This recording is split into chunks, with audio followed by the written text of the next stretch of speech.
Ketemu lagi. Pada kesempatan kali ini saya akan membahas yang kedua dari autoimun, yaitu deteksi autoimun ya. Untuk mendeteksi autoimun ini kita cek darah ya. Yang pertama itu adalah dengan mengecek IgG food sensitivity ya. Dimana tes ini nanti hasilnya ada 3 ya, yaitu makanan yang masuk dalam kategori hijau, kuning, dan merah ya. Jadi yang bahaya itu yang kuning dan merah, dimana misalnya di merah itu ada tulis makanan kacang hijau, berarti kacang hijau itu berarti sudah ada leaky gut ya dalam usus kita. Jadi pada saat kita makan kacang hijau, dia nyelip dari usus kita, kemudian keluar ke jaringan yang tidak seharusnya, kemudian ditandailah oleh imun kita kacang hijau itu ya, dengan tanda merah, dan dihancurkan ya, dan terjadinya kerusakan dari sel-sel kita oleh imun kita sendiri, namanya autoimun ya. Makanya kalau sudah ada tanda merah di kacang hijau, kalau kita makan terus itu makin parah nanti gatal-gatalnya ya, autoimunnya ya. Jadi harus dihindari itu. Yang kuning juga sama, yang aman itu adalah yang hijau hasilnya ya. Nah, kemudian yang kedua ada cek darah namanya anti IgG zonulin ya, zonulin, jet, zonulin. Terus yang ketiga anti IgG aktin, pakai C, ACTIN. Tapi ini cuma ada di luar negeri ya. Jadi ini ilmu baru ya, autoimun ini ya. Jadi kalian beruntung yang bisa mendengar ilmu baru ini. Kemudian yang ketiga adalah biasanya penyakit dalam itu ada namanya tes darah di lab, itu tes ANA-IF namanya itu ya. Jadi itu 3 tes untuk deteksi autoimun. Kemudian kita masuk ke yang terakhir adalah protokol autoimun ya. Nah, untuk protokol autoimun ini yang pertama adalah kita tidak makan gula-gula atau manis-manis lagi ya. Jadi apa hubungannya ya? Karena autoimun ini kan usus kita bocor ya, meradang ya.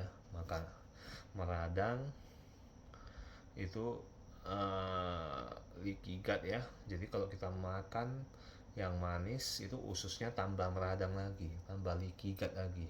Jadi tambah parah gejalanya ya. Jadi harus dihindari. Kemudian yang kedua, tidak makan tepung-tepung lagi ya. Tapi kan kata dokter yang bahaya tepung yang gluten ya. Kalau tepung yang non gluten itu tetap tidak boleh ya, karena tetap menaikkan gula darah ya. Apalagi kita tahu tepung ini kan glycemic indexnya tinggi sekali ya. Jadi sama saja kayak makan gula, jadi meradang ususnya. Udah ususnya lagi bocor malah makin meradang ya. Jadi kita pilihlah makanan yang low glycemic index ya, contohnya singkong, beras hitam, beras merah, sayuran hijau, alpukat ya. Jadi kita cek lah di Google ya, kalau mau tahu yang lain-lain ya, makanan indeks glikemik rendah ya. Tapi kalau di Google terlalu tinggi ya, batasnya 55, kalau bagusnya sih di bawah 40 ya. Nah, beras merah ini juga hati-hati ya, ada yang uh, kulitnya yang mengandung lektin, jadi kalau bisa yang tidak ada kulitnya ya.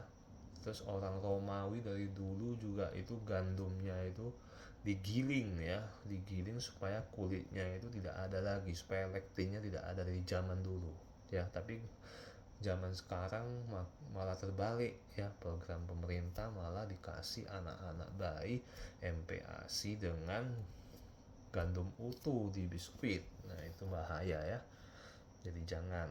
Terus ketiga, protokol autoimun adalah dengan meminum atau namanya bone broth ya.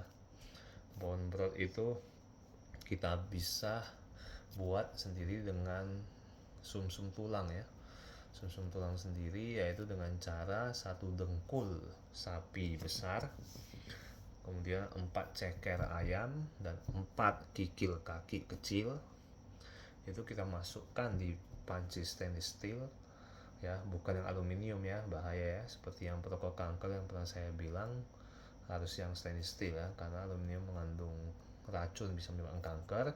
Kemudian dikasih air matang sampai penuh, terus dipanasi dengan api kecil selama 12 jam. Terus kuahnya nanti dituang ke mangkok dan diminum setiap hari ya, bisa 3 kali sehari ya. Terus tulang sisanya bisa masukin lagi di kulkas dan besoknya bisa direbus lagi, maksimal 2 kali aja, habis itu dibuang tulangnya ya. Nah, kenapa bone broth ini bagus? Karena dia ada kolagen alami yang bisa menambal leaky gut tadi, diperbaiki ya sama kolagen alami tadi ya. Jadi ini bone brothnya juga sup sumsum tulang ini kalau mau dikasih bumbu juga nggak apa-apa ya. Terus yang protokol keempat adalah dengan minum probiotik ya. Probiotik yaitu dengan, kalau yang alami bisa bikin sendiri dengan sauerkraut ya, dari kol hijau putih sama garam laut ya, di dalam toples. Jadi gampang bikinnya. Bisa juga makan kimchi, kefir, Greek yogurt, bisa juga melalui suplementasi ya. Kalau sauerkraut bisa 1 sendok makan aja 3 kali sehari ya.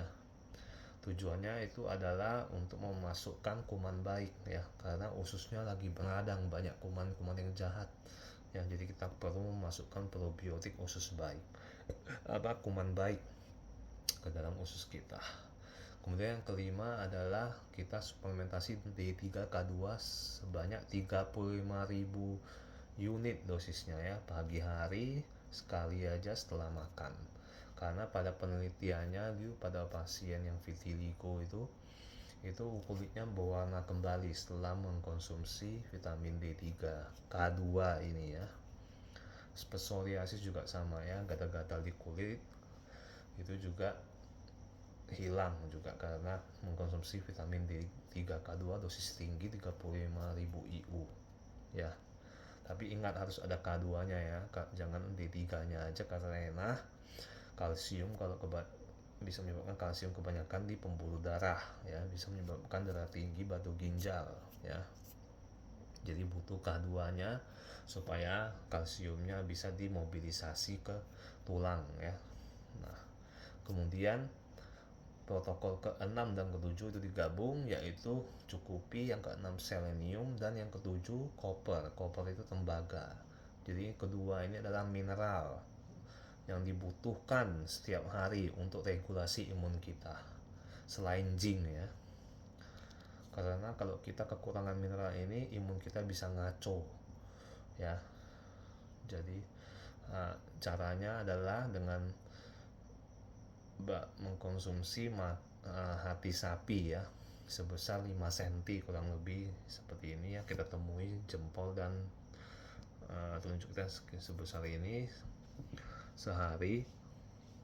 Karena apa? Karena kalau kelebihan mineral itu biasanya disimpan di liver, di hati ya. Tapi masaknya jangan digoreng atau direbus, karena kalau digoreng atau direbus itu dia mineralnya akan pindah ke minyak atau ke air. Jadi kita makan hati kosong tanpa mineral, tanpa selenium dan koper ya. Jadi yang bagus itu dikukus ya. Kemudian yang terakhir adalah dengan tidak stres, dengan cara hipnoterapi metode Silva ya. Bisa juga dengan mandi air dingin ya. Ternyata mandi air dingin ini juga tujuannya supaya kita ketahanan terhadap stres ya, gitu ya. Jadi banyak ibu-ibu yang melahirkan itu karena dia selama hidupnya jarang bisa tahan stres, itu pada saat melahirkan sakit sekali ya. Nah, itu bisa menyebabkan terjadinya kaget imunnya karena stres. Makanya banyak yang ibu-ibu selama melahirkan banyak penyakit autoimun yang keluar ya. Bisa juga karena kekurangan koper dan selenium tadi, dan vitamin D ya. Oke, jadi itu protokol autoimun, mudah-mudahan bermanfaat. All is well and pay it forward.